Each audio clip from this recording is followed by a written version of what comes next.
And it's important for us to have support, especially if we're looking to start a new business venture on top of already dealing with all the emotions and the struggles that we deal with as therapists. Are you wondering if you should start a private practice?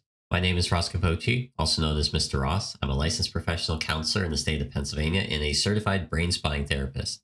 Today, I'm going to talk to you about some of the considerations you should have when starting a private practice. One consideration you should have is to consult with your colleagues, especially those colleagues who have already started their private practices. You might be a little confused about how the process goes or concerned that it may not be what it's built up to be. But maybe it is, and maybe it's easier than you thought.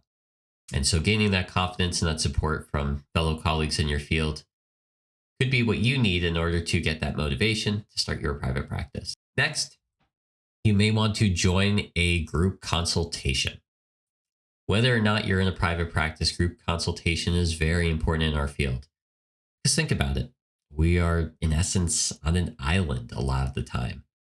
While we are in one of the most social fields and we connect with people at deep levels, it's typically one-sided. We're not heard as much as our clients are, and for a good reason.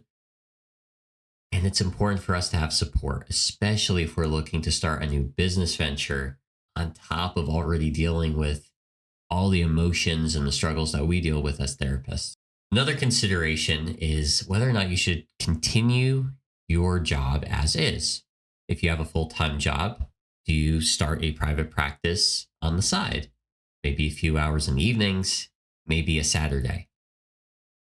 If you have a part-time job, do you kind of split up your time where you work 10 or 20 hours at job A and then maybe 5, 10, 15 hours at your practice? You also want to figure out how much you should let your colleagues, your friends, and your current employer know about this potential job change and about you starting your own practice. There are some workplaces that employers could become petty. They might feel like they own you and that you should be loyal to the company, that you shouldn't start your own private practice and pursue your own goals. And what if you end up leaving? Why don't we fire you first? If you do work in that kind of a cutthroat environment, you may not want to let other people know. But if you work in the kind of environment where you have an employer who supports you, colleagues who also support you, you might want to let them know about your intentions, especially if you can develop a long-term exit plan from your job. If you're planning to leave in 2 or 3 months, this can help the company to not refer more clients to you, to help situate those clients who you might be leaving behind, or work with them to see if maybe some of those clients can come with you, given that you also are giving your clients the choice of whether to go with you or to stay. These conversations could be very important in this transition, but you have to know what kind of company you're already working for. You have to see how much time you can actually dedicate to starting a private practice. Now, I developed my private practice in 2 weeks, and that was squeezing every hour I could out of my free time, which wasn't much. And so I do not advise this for most people. And in fact, if you have even a half hour or an hour a week, I believe that you could reasonably start a private practice in a 6-month period. But you have to know how many hours you have. If you have 5, 10, 15 hours a week to work towards this, you'll get done with the paperwork that you need to do. You'll get your steps done pretty quickly. Now, if you are interested in learning more about what steps you have to take in your private practice, you can check out the description. I have a free checklist that you can download to start your private practice. Click the link in the description so that you can download that for free. Set deadlines for yourself, both short-term goals that you can be happy about accomplishing and long-term goals of when you want to start.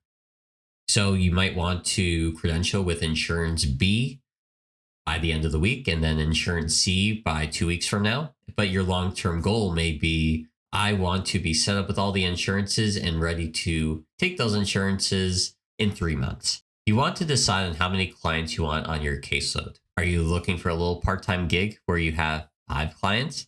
Are you looking for full-time, which is around 20 clients? Or are you looking to really help out a lot of people and make a lot of money with, say, 30 clients? Decide on that first, and then you get to figure out how you transition, especially if you're transitioning out of a full time job into this practice. It would be very difficult, if not impossible, to take on 20 or 25 clients while working a full time job. So you have to be reasonable about your expectations and at what point you would want to leave. If maybe when you start seeing 10 clients on the side, is that when you start to leave the full time job with the expectation that you'll take that additional 10 clients in the early stages of building your business? And my big encouragement to you along the way is to dream big. Think about what you really want to do with your business. Think about the lifestyle that you want to have. Think about the hours that you want to work. Think about the trainings you want to go to, and also consider how much you want to make. There's a lot of good possibilities here in private practice, and that's what this is all about. You wouldn't be watching this video, you wouldn't be working hard at trying to figure out the tasks you need to complete and do the things you need to do in order to get to this point unless you actually were dreaming a little bit. Dream a little bigger. Because ultimately, even if it takes you a few months, a few years to get to where you want to be, you want to have that vision so that when you're stepping forward on the path, you are going towards it, not away from it. If you enjoyed this video, check out my other videos on starting a private practice. And if you need some help, you need some coaching, check out my life coaching program on how to start a private practice. I include 3 consultation sessions, as well as resource slides with 3 hours of audio content to help you start your private practice as fast and as efficiently as possible. Thank you and have a wonderful day.